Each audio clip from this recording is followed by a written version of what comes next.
system. Today on SportsCenter, make or break season for Big Blue. To Amari Cooper's first training camp, football is back, and SportsCenter brings you in-depth coverage live from Giants, Raiders, and Eagles camp. SportsCenter live at NFL training camps all day today on ESPN. And speaking of training camps, First Take wraps up the training camp tour with the defending champion Patriots. Our set will not be open to the public.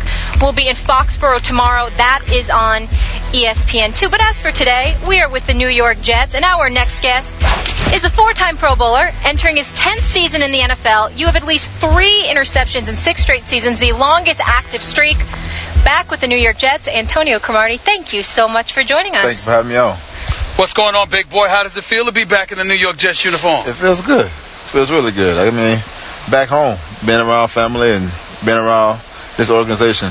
So, I mean, it's a great opportunity. Was it all along, did you anticipate that you would be here, or was it, were you giving serious considerations to other teams out there? No, I was giving serious considerations, but, I wanted to be back here.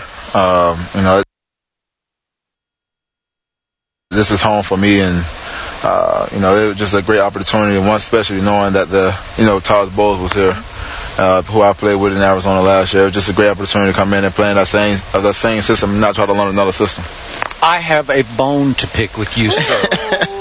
Yes. Already. Last time we had you on in Phoenix at the Super Bowl, you told us that you were seriously considering my Dallas Cowboys because, as I recall, weren't you either building a home in Dallas or you have a home in Dallas? I was looking for one. Yes. You're looking for one, yes. Yeah. And then what happened?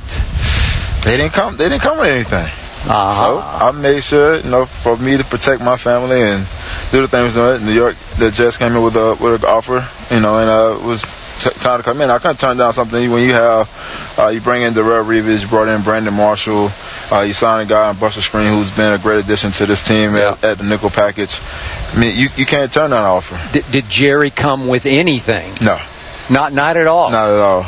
And were you offended by that or shocked by that? Well, I've been offended for the past, three times I've been in free agency. So I was kind of offended. When you look at this team right now, this New York Jets squad, first things first, even though you played under Todd Bowles last year as a defensive coordinator, with him being a defensive coordinator in Arizona, he's the head coach here now. What is it like thus far with him as the head coach compared to what it was like for you when you were last here with Rex Ryan? It's different. I mean, he runs a different ship. How? He's a guy that makes everyone be accountable for everything that they do. There's no coming in. You can't come in late. You can't do this. You're gonna get fined. He runs a tighter ship, and from not understanding, guys have to be accountable more and more for what they do. It's not just on the field, but it's off the field too. When it comes to on the field, you have to take responsibility when you do something wrong, and that's the same thing for the guy that's next to him. You want to go in and make sure that you're doing the things that you're supposed to do, that you're not letting your teammates down on the field, and just be accountable. And I think it's a tight-knit group that we have too. You brought that up. Obviously, we can't avoid, when you bring something like that up, thinking about Sheldon Richardson and what recently happened with him. Yes. What was it like for you guys to have him in front of you, apologizing, addressing the team for what I was told, talking to you guys? What was that like for you guys to listen to him in the aftermath of that situation? It was just a grown-up point. I think every man goes through a time in their life where they may make a mistake here and there, and it's just a point of him growing up and being accountable for himself. And that's what you got to respect for him. We love him. He's our little brother. We're going to make sure we're there for him no matter what goes on with him. So from what you've seen so far in this camp, can you go so far as to say this is the best secondary in the National Football League? No, I can't go that far right now. That's what we're aiming to be. When you have me, Darrell, you add a guy, Buster Screen, you have a young Calvin Pryor who's back in his natural position as strong safety, and you add Marcus Gilchrist on the back end. There's a lot to this secondary. And not only them, man, you got to think about the guys that's going to be playing big roles in this defense also, from Antonio Allen to Jaquan Jarrett to Dee Milliner even coming in and adding to this addition. So you just look at this whole entire secondary, it's like, well, this group has a chance to be one of the best secondaries in the league, but can we do it on a consistent basis week in and week out? I got to tell you, on paper, what you just described, that's the best secondary right now. On paper, you got to obviously do it out here in games. Definitely. I'm wondering how you're feeling about the kind of year that you're going to have, because I remember your last year in New York. You weren't that healthy. You felt like you got a bad rap because people were sleeping on you, thought that there was some slippage that took place, and you had to remind everybody you were not 100%, and that had a lot to do with whatever struggles you were having. Talk to me about what kind of mission you are personally on this year in a New York Jets uniform. No, honestly, just go out and play football. Play better than I played last year. That's the mission.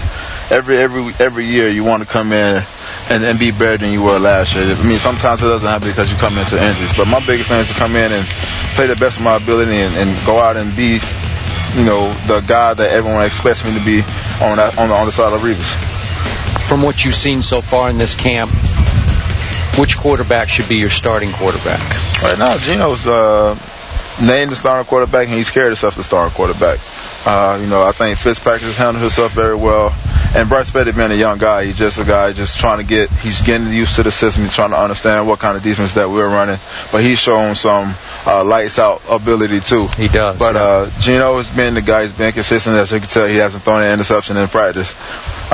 So he's been very consistent. And I think being around a guy like Brandon Marshall, having Coach Shane Gailey come in, and you add Eric Decker, you add those core guys around him to make sure that he's getting the ball out quick and make sure they're on the same page.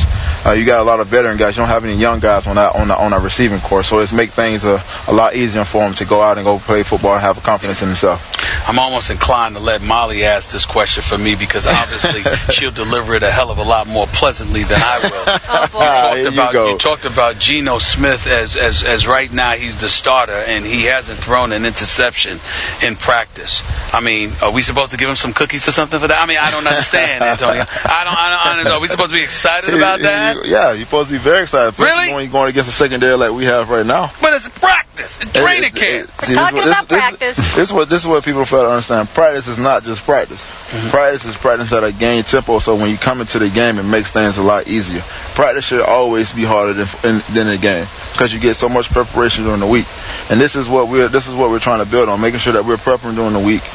Yes, we dropped some interceptions. Yes, we've dropped them, but it's just the point of we haven't capitalized on the opportunities that we had, and it's giving Gino the chance to continue to build the confidence that he's been needing around our receiving group and in the offense. Good answer.